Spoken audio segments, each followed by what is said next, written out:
ایک وسیع اور دلکش ریاست کے مرکز میں ایک ایسا محل تھا جو اپنی شان و شوکت میں بے مثال تھا۔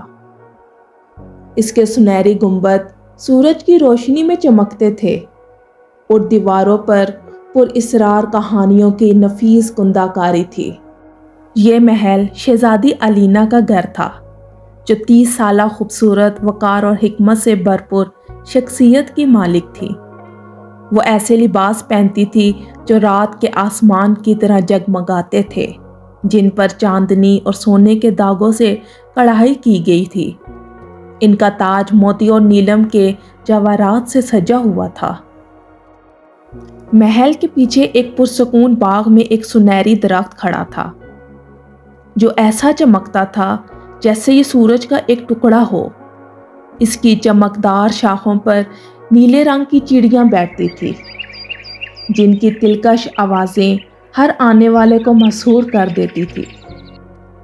یہ درخت محض قدرت کا ایک عجوبہ نہیں تھا، بلکہ یہ مانا جاتا تھا کہ درخت میں خوشحالی اور مسرت کا ذریعہ ہے، جب تک کہ اسے لالچ سے محفوظ رکھا جائے۔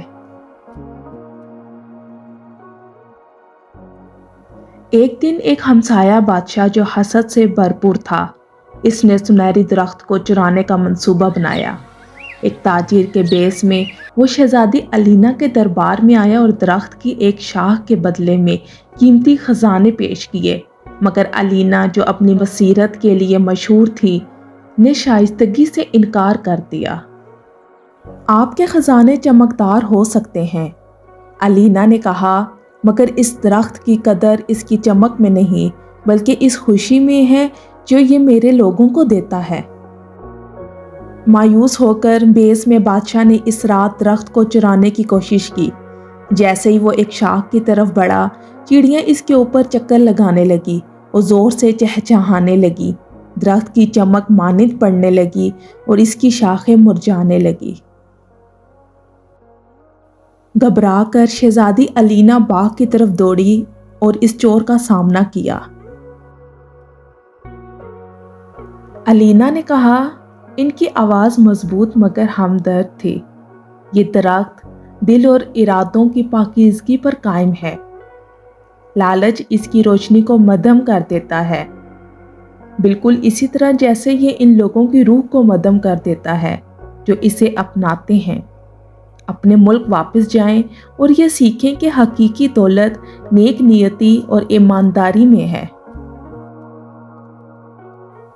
شرمندہ ہو کر ہمسایہ بادشاہ نے اپنی شناخت ظاہر کی اور معافی مانگی۔ الینا نے نہ صرف اسے معاف کر دیا بلکہ اسے دعوت دی کہ وہ دیکھے کیسے درخت کی چمک واپس آئی جب چڑیاں دوبارہ خوشی سے گانے لگی۔